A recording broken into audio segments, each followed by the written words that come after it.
amin amin ya rabbal alamin. Sebelum kita buka kajian pada kuliah subuh pada pagi hari ini, maka sama-sama kita mengucapkan lafaz basmalah kepada Bapak Ustaz Ahmad Syariful Utsaimin wa keluarganya. Sampai jam berapa sih? 40 menitan. Ya, terima kasih. Bismillah. Assalamualaikum warahmatullahi wabarakatuh. Innal hamdalillah nahmaduhu wa nasta'inuhu wa nastaghfiruh wa na'udzu billahi min shururi anfusina wa min sayyiati a'malina. May yahdihillahu fala mudilla lahu wa may yudlilhu fala hadiya lahu. Asyhadu an la ilaha illallah wahdahu la syarika lahu wa asyhadu anna Muhammadan 'abduhu wa rasuluhu wa man la nabiyya ba'dahu. Allahumma salli ala Muhammad wa ala ali Muhammad kama sallaita ala Ibrahim wa ala ali Ibrahim wa barik ala Muhammad wa ala ali Muhammad kama barakta ala Ibrahim wa ala ali Ibrahim innaka Hamidum Majid. Sidang jamaah taklim rahimakumullah. Sebagian ulama mengatakan i'tikaf itu boleh hanya pada durasi waktu yang sebentar. Jadi kalau kita niatkan ini sebagai bagian dari i'tikaf kita di 10 hari terakhir Ramadan, mudah-mudahan jadi bagian ibadah tambahan selain daripada jamaahnya, kemudian taklimnya juga ada di dalamnya i'tikaf. Dan i'tikaf itu seharusnya menonaktifkan HP. Karena kalau di masa Nabi berada di masjid itu diantaranya mengisolir diri dari kehidupan dunia. Jadi kalau umpama kita i'tikaf bawa HP, terus masih WA-an, masih Facebookan, apalagi bisnis itu jual online, nggak jadi kalau gitu i'tikafnya. Kemudian keutamaan masjid itu pernah kita bahas di Arba'in An-Nawawi di hadis ke-36. An Abi Hurairah radhiyallahu anhu anin Nabi sallallahu alaihi wasallam qala. Hadisnya panjang sebenarnya. Man nafasa an mu'minin qurbatan min qurabid dunya nafasallahu anhu qurbatan min qurabi yaumil qiyamah. Wa man yassara ala musirin yassarallahu fid dunya wal akhirah. Wa man satara musliman satarahu Allahu fid dunya wal akhirah. Wallahu fi 'auni al-'abdi ma kana al-'abdu fi 'auni akhihi. Wa man salaka tariqan yaltamisu fihi ilman sahalallahu tariqan ilal jannah. Wa majtama'a qaumun fi baitin min buyutillah yatluna kitaballah wa yatadarasunahu bainahum illa nazalat 'alaihimus sakinah wa ghashiyatuhumur rahmah wa haffathumul malaikah wa dzakarahumullahu fi man 'indah wa man batta'a bihi 'amaluhu lam yusri' nasabuh. Hadis ini dari Abi Hurairah. An Abi Hurairah, kita ulang ini biar tambah ingat. Abu Hurairah itu nama sebenarnya adalah Abdurrahman bin Sakhrin dari satu tempat bernama Daus di Yaman. Oleh karena itu dia suka disebut dengan Abdurrahman bin Sakhrin Ad-Dausi. Lalu kenapa dia dipanggil Abu Hurairah? Dalam bahasa Arab, kucing itu diantara kata yang bermakna kucing adalah hirun, cat juga, kitun. Kitun itu kucing dalam bahasa Arab. Bahasa Inggrisnya cat, bahasa Arabnya kitun. Hirun itu kucing, tapi nanti ada dalam bahasa itu panggilan litasgir, panggilan kalau di kita itu panggilan neng untuk yang masih kecil. Ya misalkan di dalam tradisi orang Indonesia itu namanya Sumyati, nama sebenar. Nama panggilan saya waktu kecil Encum. Namanya Suryani, panggilannya Encung. Namanya Husein, panggilan kecilnya Ucen. Di dalam bahasa Arab ada yang semacam itu. Hasan itu yang gede, kalau yang kecil Husein. Umar itu yang dewasa, waktu kecil dipanggil Umair. Hirun itu kucing gede, kalau kucingnya kecil Hurair. Nah, kalau kucingnya kecil dan perempuan, wadon, ini kucing dipanggil Hurairah. Nah, ini sahabat pelihara kucing yang kucingnya kecil dan perempuan, kira-kira begitulah. Maka dia, kalau kata orang bingung, ketelak nama, jadi Abu Hurairah. Melihara kucing itu memang menjadi tradisi ya bagi beberapa orang sahabat. Akan tapi juga mesti dipahami konteksnya ya. Karena di masa itu kucing hidup di satu tempat, satu zaman di mana kebanyakan permukaan tanah itu permukaan tanah yang alami. Yang kucing bisa korek-korek untuk buang kotoran, kemudian dia tutup. Kucing kan dulu begitu. Nah, kalau kucing di zaman kita, dia mau gorek-gorek di mana? Semua tanah sudah dipelur, sudah dicor, sudah dikasih aspal. Sehingga kucing-kucing di zaman kita udah kelupaan tuh cara buang air versi leluhur mereka. Nah, jadi kalau kita banyak pelihara kucing, jangan sampai kita mengganggu tetangga dengan kotorannya. Bahkan apabila kucing itu ke masjid, buang kotoran gitu. Kemudian dia mendapat pesan dari Rasul, Nabi sallallahu alaihi wasallam, Rasul berkata, "Man nafasa an mu'minin nafasallahu anhu, man nafasa an mu'minin kurbatan min kurabid dunya nafasallahu anhu kurbatan min kurabi yaumil qiyamah." Jadi siapa orang yang membebaskan satu kesulitan dunia dari banyak kesulitan dunia dari seorang beriman, maka Allah akan bebaskan dia dari satu kesulitan di antara banyak kesulitan di akhirat. Jadi kalau kita membebaskan seseorang dari satu kesulitannya, Allah janjikan nanti Allah akan bebaskan kita dari satu kesulitan di akhirat. Wa man yassara 'ala mu'sirin yassarahullahu fid dunya wal akhirah.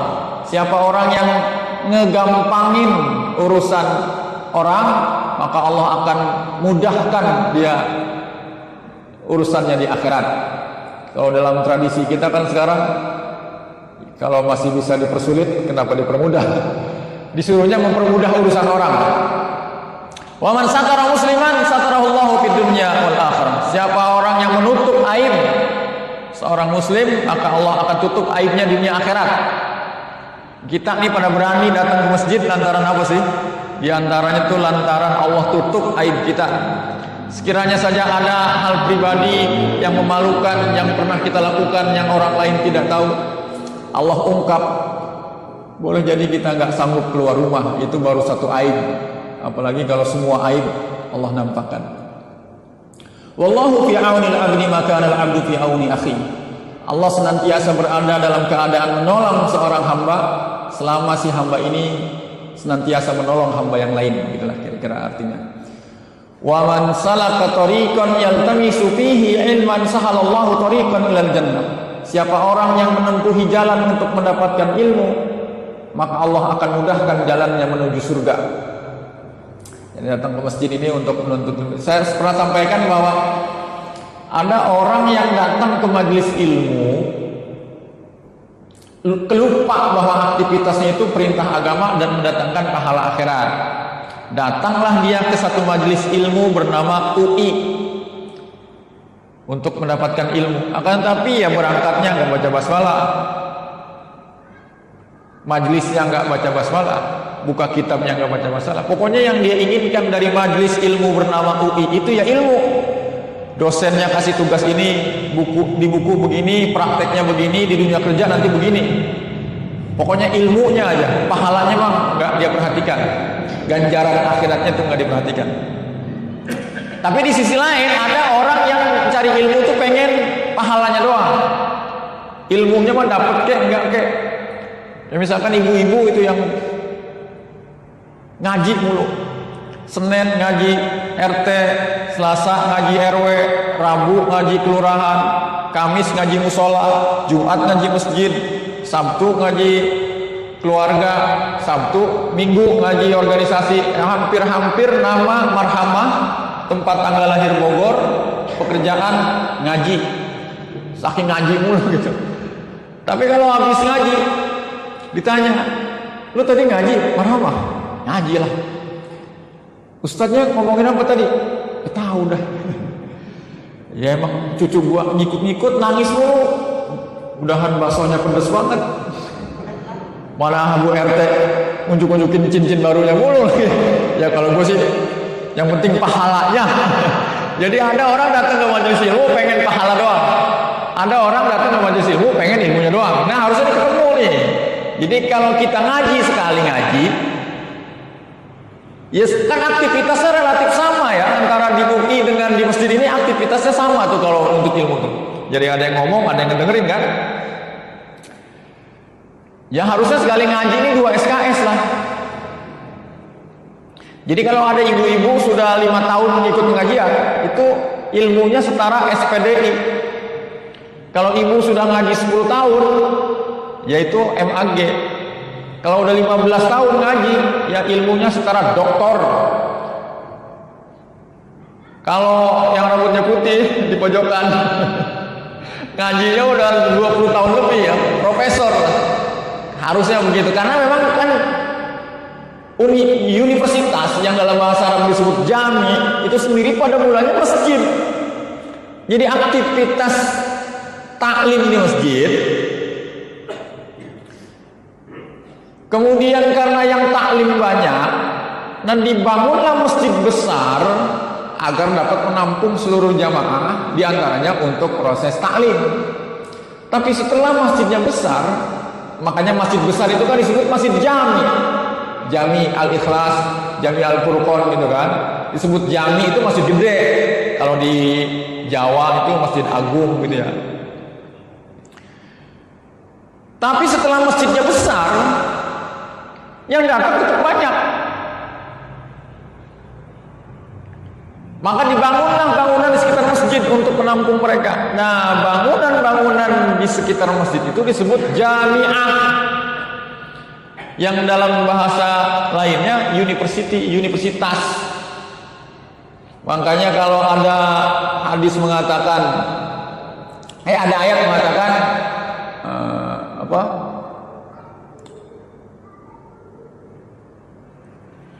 yang tentang menuntut ilmu itu gimana? Tafassahu fil majalisi. Ya yarfa'illahu alladhina amanu minkum walladhina utul ilma darajat.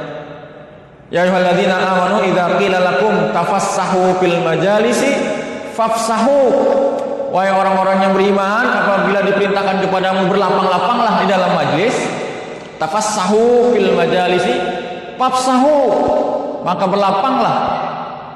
Kenapa ada perintah berlapang-lapang bagi tempat duduk di majelis ilmu itu? Wa idza qila ansuzu fansuzu, kalau disuruh berdiri berdirilah. Yarfa'illahu alladhina amanu minkum walladzina utul ilma darajat. Kenapa ada perintah berlapang-lapang dalam majelis? Karena majelisnya sempit. Kenapa sempit? Karena orang berbondong-bondong mendatangi tempat menuntut ilmu sehingga tempat duduknya sempit. Oleh karena itu ada perintah berbagi tempat duduk, tafassahu fil majalis. Kalau sekiranya yang datang dikit, nggak ada perintah tafassahu itu. Paling gampang mah sopir angkot lah. Itu sopir angkot, kalau penumpangnya cuma 1, cuma 2, diem dia, duduk di mana kayak terserah. Tapi begitu yang duduk banyak, kata nih sopir angkot 46 gitu kan. 46 itu tafassahu fil majalis bagi tempat. Kenapa dia atur 46? Karena yang duduk banyak. Kenapa disuruh tafassahu? Karena yang datang ke majelis itu banyak. Karena orang pada getol untuk ilmu. Beda sama kita sekarang, yang berusaha pakai tafassahu emang enggak. Gitulah kira-kira. Kemudian wa majtama'a qaumun fi baitin min buyutillah. Tidaklah berkumpul suatu kaum di rumah dari rumah-rumah Allah. Masjid maksudnya ya. Ngapain? Yatluna kitab Allah, membaca kitab Allah. Wa yatadarasunahu bainahum, saling mengajarkan di antara mereka. Jadi kalau ada orang datang ke majelis bernama masjid, baca Quran, kemudian saling menjelaskan, dapat 4. Illa nazalat alaihimus sakinah, mendapat ketenangan, wa ghashiyatuhumur rahmah, dipenuhi kasih sayang Allah, wa haffathumul malaika, dibersamai para malaikat. Ini kita dibersamai malaikat. Wa dzakarahumullahu fi man indah, dan nama-nama yang hadir itu diabsen oleh Allah, disebut-sebut oleh Allah di hadapan para malaikat Allah. Jadi itu keutamaan apabila membahas Qur'annya di masjid. Jadi meskipun kita bisa ngaji pakai Facebook dengerin Buya Yahya, bisa pakai YouTube dengerin Ustadz Ali Hidayat, Gus Baha, Das Latif, dapat nggak ilmunya? Dapat, pakai YouTube tuh di rumah nonton. Akan tetapi aktivitas menuntut ilmu melalui HP itu tidak menggantikan 4 yang didapat saat kita taklimnya di masjid. Jadi tetap masjid itu nggak bisa dikalahkan dengan HP, dengan TV. Wa man batta bihi amaluhu lam yusri' nasabuh. Siapa orang yang lambat amalnya, maka amalnya itu tidak bisa dipercepat dengan kebaikan nasabnya. Jadi siapa orang yang amalnya dikit, nggak bisa ditambah, nggak bisa dibantu dengan nasab. Kalau di dunia kan orang bisa dibantu oleh nasab. Ditangkap polisi, begitu diperiksa-periksa, oh kamu nih anak jenderal ya, lewat-lewat silakan, gitu kan? Kita mau bikin KTP, datang kita kelurahan, oh kamu nih anak sekretaris kelurahan, dapat lebih cepat kita pelayanan. Masuk rumah sakit kita lambat proses, tiba-tiba ada perawat, yang perawat itu adalah empok atau encek kita, jadi lebih cepat. Kalau di dunia, jadi urusan kita bisa dipercepat karena nasab. Tapi di periode waktu tertentu di akhirat gak ada guna nasab itu, sendiri-sendiri nanti. Yauma yafirul mar'u min akhihi wa ummihi wa abihi, gitu kan. Nah, oleh karena itu kita duduk di sini i'tikaf di antaranya. Meskipun kalau orang NU itu di depan nawaitul i'tikafa gitu ya. Kalau dalam tradisi orang NU kan mau sholat baca niat usolli fardhu zuhri. Kalau mau wudu niat nawaitul wudu'a li raf'il hadasil asghari lillahi ta'ala. Memang niat itu dalam definisi para ulama diantaranya qasdus sayyi muqtaronan bi fi'lihi, menyengaja melakukan sesuatu bersamaan dengan melakukan sesuatu itu. Makanya kalau lagi wudu, niat itu bukan nawaitul wudu'anya, itu pelafalan aja, talafuz. Adapun niatnya di mana? Mereka tuh niatnya pas basuh muka yang pertama, di situ niat. Salat, mau salat bilang usolli. Usolli itu bukan niat, talafuz aja, mengucapkan aja. Niatnya di mana? Niatnya pas takbir Allahu Akbar. Kenapa kalau orang Muhammadiyah bilang yang nggak usah pakai diucap niat? Lagi pula kalau takbir Allahu Akbar yang diucap Allahu Akbar di dalam hatinya saya niat salat zuhur, munafik dong berarti. Yang diucap dengan yang di hati berbeda. Nggak gitu sebenarnya. Karena ada kejadian misalkan begini, ada orang yang i'tikaf hari-hari di masjid. Nah, namanya i'tikaf kan nggak seluruhnya zikir ya, kadang tidur, bangun, sholat, tidur, sholat. Hari kelima, habis zuhur dia tidur. Setelah zikir, baca Quran, tidur dia kepulusan. Begitu ada azan asar, bangunlah dia, dibangunkan oleh azan asar.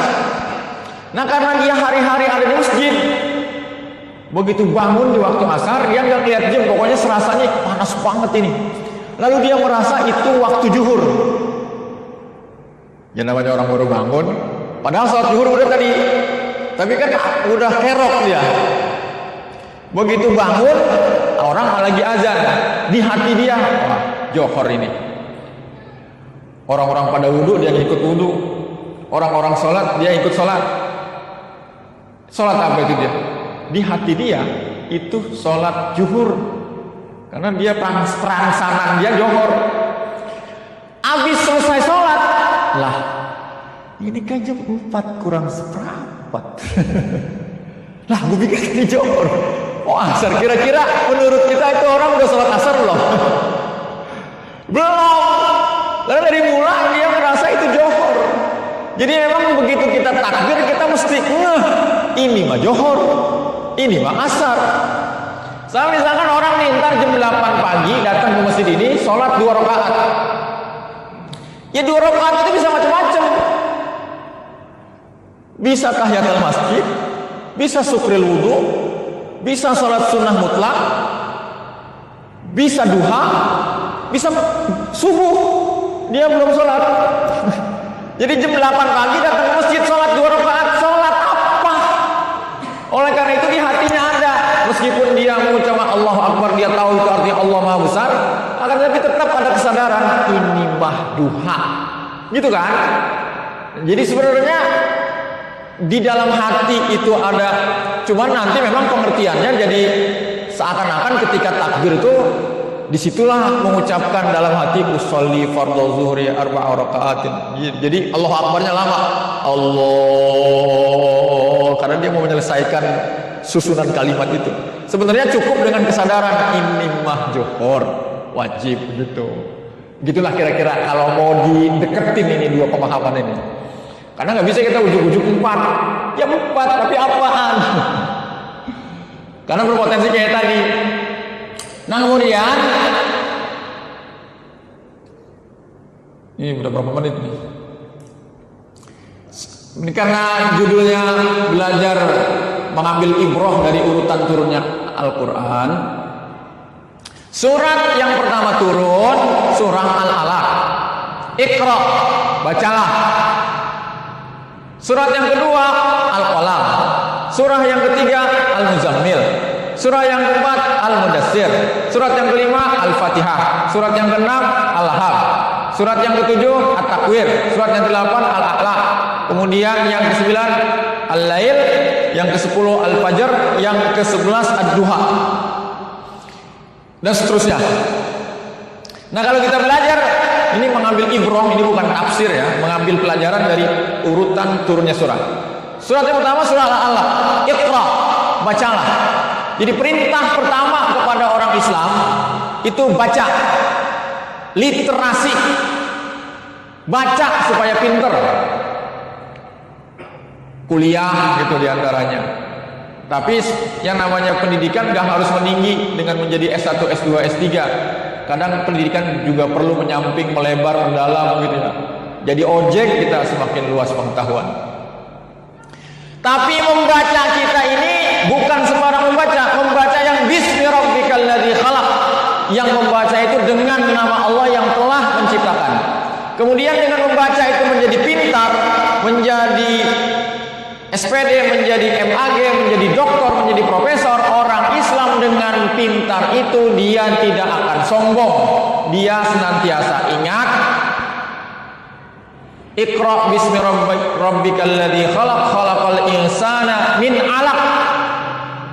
Sepinter apapun orang, dia tetap ingat pada mulanya dia bukan apa-apa. Lu profesor, jangan sombong. Lu tuh sebenarnya bukan apa-apa. Lu diciptakan dari cairan. Sehina itu asal kejadian lo. Jadi selemah itu cairan itu cairan yang menjadi bahan orang, alaq itu. Kalau kita masukin ke plastik, kita keliling kukusan beji kita jual, orang ada yang membeli, itu cairan, itu air. Jadi mau sombong gimana? Jadi meskipun udah jadi profesor, mesti ingat pada mulanya khalaqa min alaq. Jadi yang pertama kita disuruh pinter dengan membaca, tapi membacanya itu bersama Allah. Dan membaca itu tidak membuat kita sombong, tidak membuat kita pongah, membuat kita lalai. Akan tetapi dengan membaca kita semakin tawaduk, semakin ingat bahwasanya kita bukanlah apa-apa. Kemudian yang kedua turun adalah surah Al-Qalam. Nun wal qalami wa ma yasturun ma anta bi ni'mati rabbika bimajnun wa innaka la'ala khuluqin 'adzim. Khuluqin 'adzim. Akhlak yang agung. Jadi pertama disuruh pinter, kedua disuruh berakhlak yang mulia. Ini sering saya sampaikan, di antara contoh akhlak yang diajarkan agama kita, misalkan kejadian sabab nuzul surah Abasa wa Tawalla, Aja'ahul A'ma. Jadi Nabi lagi dakwah kepada para pembesar tokoh. Jadi ini kalau dalam peradaban kita nih, orang yang Nabi dakwahin, yang Nabi ajak omong nih orang setingkat wali kota, gubernur, menteri. Nah Nabi lagi ngomong sama orang selevel itu dengan harapan kalau nih ketua suku beriman, nanti bini, anak, keturunan dan anggota sukunya ikut beriman. Ketika Nabi lagi ngobrol kepada orang ini, ketika akan sampai kepada poin pentingnya, omongan Nabi terpotong oleh kehadiran seorang buta. Ya, misalkan begini, Ustadz Agus Salim nih umpama lagi ngomong ke Pak Kiai wali kota, ngomong penting karena mau masukin anak jadi PNS di kota Depok misalkan. Setelah salam kemudian pembukaan sedikit basa-basi, pas mau nyampe ke omongan itu, Pak Kiai, jadi sebenarnya begini. Begitu dia kata begini, emak-emak datang. Pak Kiai, Ustaz, ayo kita selfie bareng. Cekrek. Udahan ketemu Pak Kiai, susah. Pas lempengan mau ngomong yang penting, dipotong sama emak-emak. Kira-kira Pak Haji Agus ini berubah nggak ekspresinya? Mbak, ada. Nah Nabi itu begitu lagi ngomong ke para tokoh ini, nggak dipotong omongan Nabi dengan kehadiran seorang buta. Nabi merengut, berubah ekspresi wajahnya. Kalau bahasa bukunya itu kan bermuka masam. Bermuka masam apa sih, nggak pernah kita pakai kan, dalam merengut lah kalau bahasa orang kubusan. Jadi Nabi berubah ekspresi wajahnya, merengut. Nah gara-gara Nabi merengut, turun surah Abasa. Nabi ditegur, yang intinya nggak boleh begitu. Bayangkan coba, merengut Nabi kepada orang buta. Emang orang buta kalau diperengutin tahu? Ya namanya orang buta mah jangankan diperengutin, kita pelet-peletin lagi, nggak akan lihat orang buta mah. Tapi akhlak Islam mengatakan jangankan merengut kepada orang melek, merengut sama orang buta kagak boleh. Begitu juga kepada orang budeg. Kita di rumah ada engkong, ada nenek nih, atau orang tua yang udah tua, bari budeg, bari cerewet, ntar manggil, kita kata di depan dia, lah ini aki-aki budeg, dasar nenek-nenek budeg. Dia kagak denger, kagak. Boleh nggak begitu? Kagak boleh. Meskipun dia nggak denger, dia nggak akan sakit hati dengan omongan kita. Ya orang kagak denger. Jadi yang kedua adalah akhlak, khuluqin azim. Yang ketiga turun surah Al-Muzammil. Ya ayyuhal muzammil qumil laila illa qalila nisfahu aw inqus minhu qalila aw zid alaihi warattilil qur'ana tartila. Surah Al-Muzammil itu memerintahkan apa? Salat malam. Jadi setelah literasi bagus, jadi orang pinter, akhlaknya agung, kemudian perkuat mental, beri peringatan, dakwah, ajak orang.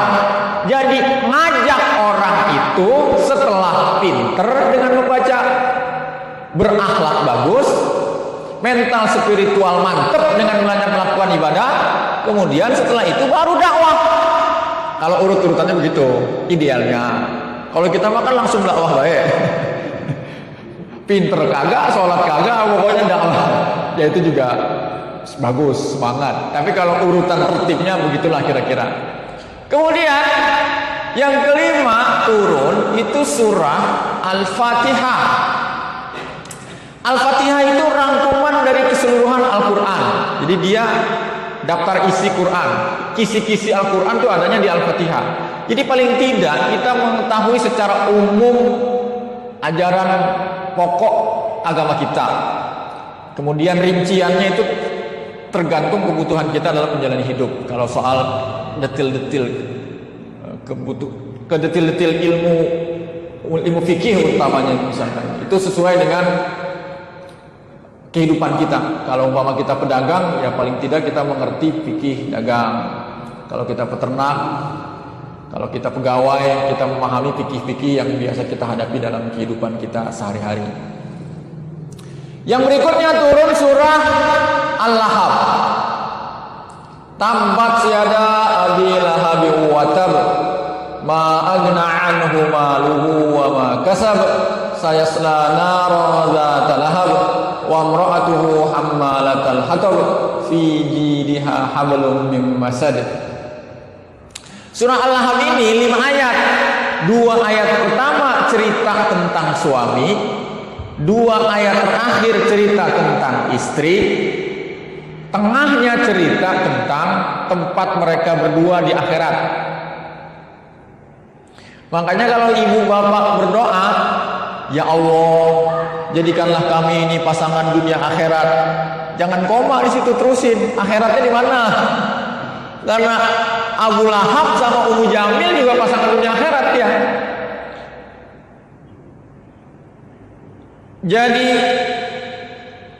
surah Al-Lahab ini, kalau kita sekarang baca surah Al-Lahab pakai mic, pakai speaker, nggak akan ada yang komplain, nggak akan ada yang berani menghentikan kita membaca surah Al-Lahab.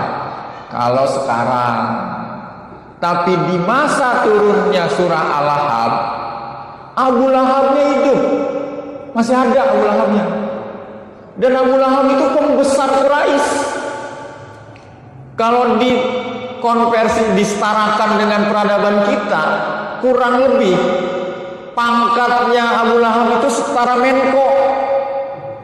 Kalau dalam tradisi, dalam peradaban kita tuh. Orang Islamnya ketika itu siapa? Ya kebanyakan orang-orang belangsak, orang-orang susah, budak, semacam Bilal gitu.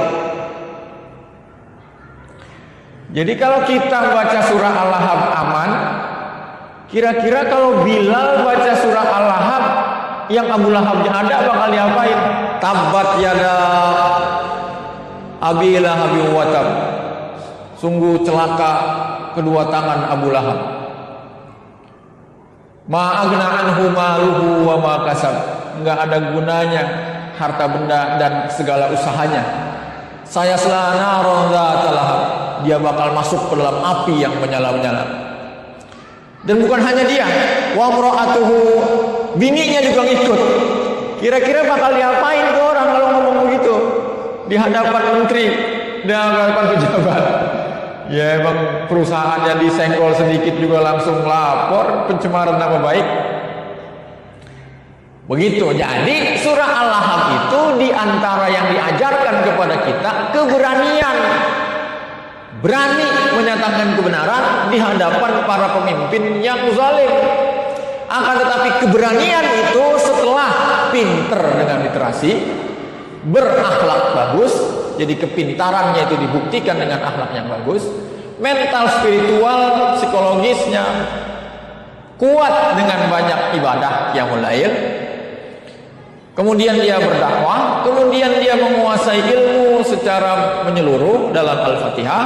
Kemudian setelah itu dia menjadi sosok yang berani menyampaikan kebenaran. Nah, singkat cerita, ini udah 40 menit. Setelah Al-Lahab, At-Takwir, Al-A'la, Al-Lail, Al-Fajr, Ad-Duha. Surah Ad-Duha ini kalau ada orang menghadapi kehidupan yang sulit, ada permasalahan, hutang, permasalahan rumah tangga, permasalahan kenakalan anak, pekerjaan, itu kalau baca surah Ad-Duha terasa enteng permasalahan kita. Nggak percaya? Jadi kita punya masalah nih, begitu baca Ad-Duha, ringan rasanya. Jadi kalau sabab nuzulnya surat Ad-Duha itu turun saat Nabi resah, galau, sedih. Kenapa Nabi bersedih? Bahkan kalau di dalam beberapa hadis digambarkan berlebihan, seakan-akan Nabi itu hampir gila. Kenapa Nabi sampai sesedih itu? Karena wahyu berhenti turun. Jadi turun surah, tetap berhenti. Begitu berhenti, Nabi kebingungan. Kan kalau kayak kita gara-gara gitu doang bingung. Kok gara-gara gitu kok sedih? Kayak begini, misalkan ada seorang laki-laki punya di Kukusan, punya kekasih di Tangerang, cinta mati dengan kekasihnya. Tiap hari ada WA. Kalau WA langsung centang dua berwarna biru. Pagi, siang, malam selalu begitu. Malam ditanya udah bobok belum? Pagi ditanya udah bangun belum?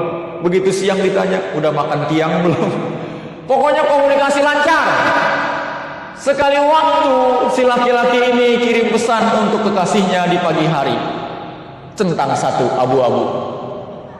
Sampai siang masih centang satu, malam masih centang satu, besok masih gitu. Sehari, 2 hari, 3 hari, seminggu begitu. Kira-kira bakal bagaimana itu orang? Astagfirullah, apa ini? Salah apa saya? Kira-kira di sana dia bagaimana?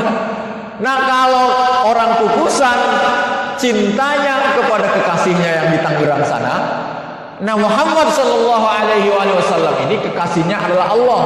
Jadi begitu terjadi putus kontak dengan Allah, dia resah. Ngapa ini begini? Salah apa saya? Sehingga saya diputuskan komunikasi dengannya. Maka Nabi kemudian bersedih tak terkira, kayak orang linglung, saking sedihnya. Jadi tidak berinteraksi dengan wahyu membuat dia sedih. Bahasa kitanya enggak baca Quran bikin sedih. Kalau Nabi, kalau kita nih, itu Quran orang dipegang-pegang. Sekalinya mau pegang Quran, ambil 2 Quran dong di atas. Mau ngapain Mbak? Gua mau tayamum. Karena Qurannya udah berdebu. Orang dibuka-buka. Begitu lempengan sakit, minta diambilin Quran. Quran buat apa? Buat tayamum. Nggak dibaca. Jadi Nabi itu nggak baca Quran sedih, galau hatinya, resah. Kalau kita setahun itu Quran kagak kepegang, nggak ada masalah. Begitu handphone ketinggalan, udah 30 km balik pulang ambil handphone. Ya begitulah kira-kira. Tapi anehnya begitu wahyu tidak turun, itu Ummu Jamil tahu tuh, orang kafir tahu. Maka dia katakan inna syaitana wada'ak wa qalaq. Sesungguhnya setan Muhammad telah membencimu dan telah meninggalkanmu. Jadi ini orang kafir tahu baik wahyu enggak turun. Kok bisa dia tahu? Ya karena dia memperhatikan Al-Quran. Coba bayangin, orang kafir aja memperhatikan Quran. Kita ngaku beriman, Quran kagak disenggol-senggol, dibaca kagak. Malu kita mau Jamil. Nah, di dalam kesedihan itu turunlah surah Ad-Duha. Surat Ad-Duha itu kurang lebih mengajarkan, ya kalau lagi susah menghadapi kesulitan hidup, jangan terlalu fokus kepada musibah yang sedang menimpamu itu. Perhatikan juga nikmat yang telah Allah berikan, yang telah sedang dan senantiasa Allah berikan. Oleh karena itu Allah ingatkan kepada Nabi, alam yajidka yatiman fa'awa wa wajadaka dhalan fahada wa wajadaka ailan fa'agna. Itu kalau bahasa orang bejinya begini. Jadi ketika sedih, hampir putus asa, sulit sekali, resah, sedih, Allah ingetin, ya jangan begitu. Lu juga lagi dulu kan yatim, tuh gini yang gua bantuin. Lu kan lagi dulu juga kebingungan, tuh gua kasih petunjuk. Lagi dulu juga lu belangsa, tuh lu lihat sekarang, lu jadi orang kaya. Jadi kalau sekarang lu susah, jangan terlalu panik. Lagi dulu juga lu pernah susah. Tuh dengenan lewat. Jadi jangan terlalu fokus kepada musibah yang sedang menimpa. Kadang-kadang orang menghadapi satu permasalahan, udah umur sekarang, tiba-tiba sampai pengen bunuh diri saking susahnya. Padahal lagi dulu dia pernah punya masalah bahkan lebih besar daripada itu dan berlalu. Misalkan ibu-ibu dulu waktu gadis kan pernah bingung kalau gunting itu bagaimana ya, kan agak kebayang. Hamil itu gimana? Bagi anak gadis, hamil itu kan sesuatu yang menyeramkan. Bagi anak gadis, melahirkan itu menyeramkan. Bagaimana tidak menyeramkan? Hamil itu ada orang di dalam orang, apa agak serem? Beranak itu orang keluar orang, apa agak serem tuh? Jadi bagi anak gadis usia SMP, usia SMA, hamil itu nggak kebayang. Akan tetapi hamil dia, beranak dia, ketagihan dia, beranak lagi. Waktu TK, waktu SD, waktu bayi itu demikian banyak permasalahan kita hadapi dan berlalu. Bisa jalan pakai 2 kaki, bagi bayi itu permasalahan, Pak. Dia lihat ke orang bisa jalan pakai 2 kaki, kan gue cuma bisa celentang gini. Bagaimana caranya itu bisa jalan 2 kaki? Tapi kan dia coba berdiri, nggak langsung bisa kan, jatuh. Dia nindak selangkah ke jengkang, dia nindak selangkah ke jungkel, ke pentok pojokan tembok, benjol. Tapi kan dia ulang lagi. Itu permasalahan akhirnya berlalu dan akhirnya dia bisa jalan. Jadi semangat menghadapi permasalahan sampai dengan permasalahan itu terselesaikan ada pada bayi. Coba kalau umpama bayi berdiri jatuh, dia nindak ke jengkang, dia nindak ke pentok. Karena terlalu beresiko, akhirnya si bayi ini berkata di dalam hatinya, oh ternyata belajar jalan itu sangat beresiko. Oleh karena itu, belajar jalan harus dihentikan. Kira-kira bagaimana kalau bayi berkesimpulan begitu? Gempor dia. Ngomong itu bagi bayi permasalahan. Kok orang bisa ngomong, kok mulutnya bersuara, kok bisa berkomunikasi, sementara dia hanya bisa nangis. Akan tetapi bayi ini terus belajar ngomong. Minum dia bilang mimi, susu dia bilang cucu. Dikata-katain omnya, dikata-katain tantenya, begitu dia bilang mimi, minum kali. Cucu, apaan cucu? Susu kali. Kalau ini bayi dalam hatinya ngamuk, gua belajar ngomong dikata-katain mulu nih sama tante. Gua berhenti belajar ngomong. Gagu. Akan tapi dia ngomong lagi, dia ngomong salah, dia ngomong lagi, dia salah, ngomong lagi. Akhirnya pada bisa banget ngomong akhirnya kan kayak gini. Jadi dengan membaca surah Ad-Duha, kita ingat sekarang memang susah. Tapi lagi dulu juga lo, waktu bayi, waktu SD, waktu SMP, waktu SMA, waktu baru nikah lagi dulu ini anak orang gua bawa pulang nanti makannya bagaimana, rumahnya bagaimana, nafkahnya bagaimana, kalau gua nanti punya anak bagaimana. Tuh dengan sekarang anak udah kuliah, udah mau lulus, ketemu jalan. Jadi kalau sekarang menghadapi permasalahan, ya lagi dulu juga lu punya permasalahan dan berlalu. Ingat aja prinsip orang yang naik motor rame-rame dia, panas. Begitu teduh turun hujan, semuanya pada neduh. Ada yang di kolong jembatan, di depan ruko. Kenapa itu orang yang naik motor pada neduh? Karena mereka yakin hujan pasti berhenti. Fastabiqul khairat, wallahul musta'an. Assalamualaikum warahmatullahi wabarakatuh.